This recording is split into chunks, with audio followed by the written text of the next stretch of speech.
सपनों का पीछा करने के लिए जो सबसे ज्यादा इंपॉर्टेंट काम है वो ये है, सपने देखने पड़ते हैं। क्योंकि पीछा उसी चीज का करेंगे जो चीज दिखाई देगी। नहीं तो टेम्पल रन की तरह दौड़ते जाएंगे तो दौड़ तो सब रहे हैं, पहुंच कोई नहीं रहा। तो सपनों का पीछा करें।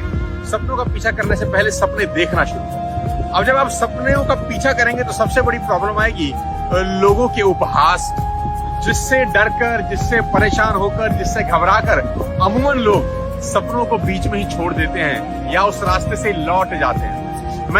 मेरे पीछे अगर आप देखेंगे तो समुद्र है ना, और पानी ही पानी है इसके अंदर। लेकिन मैं आपको बता दूं कि इसी समुद्र के अंदर बड़े बड़े जहाज उतरते हैं। कोई भी समुद्र का पानी किसी जहाज को कभी डुबो नहीं सकता अगर समुद्र का जहाज उस पानी को अपने अंदर ना आने दे। कितना हजारों लीटर पानी हो, गैलन पानी हो, किसी भी जहाज को डुबोता नहीं है अगर पानी उसके अंदर ना जाए। तो दुनिया की कोई नेगेटिविटी, दुनिया का कोई ऑब्स्टेकल, दुनिया की कोई परेशानी आपका बाल भी बांका नहीं कर सकती अगर आप उसको अपने दिमाग के अंदर नहीं जाने देते और पीछा करते रहते हैं सपनों का।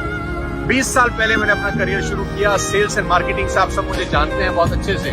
और 20 साल का करियर में स्कूटर से अपना करियर शुरू करके वो करियर आज मर्सिडीज एस क्लास पहुंच गया। तो मैं सपनों के पीछे बहुत तेज दौड़ा, कभी गिरा, फिर उठा, फिर गिरा, फिर उठा।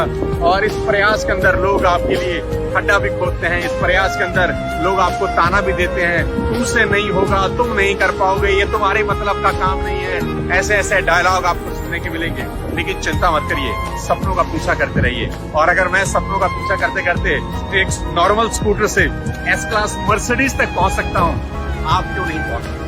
सपनों का पीछा करिए, उससे पहले सपने देखना शुरू करिए। चाहे कुछ भी हो जाए, सपनों का पीछा करते रहिए। ये चीज आपको जिंदगी में बहुत आगे लेके जाएगी, दुनिया से अलग कर देगी। मेरी शुभकामनाएं हैं। All the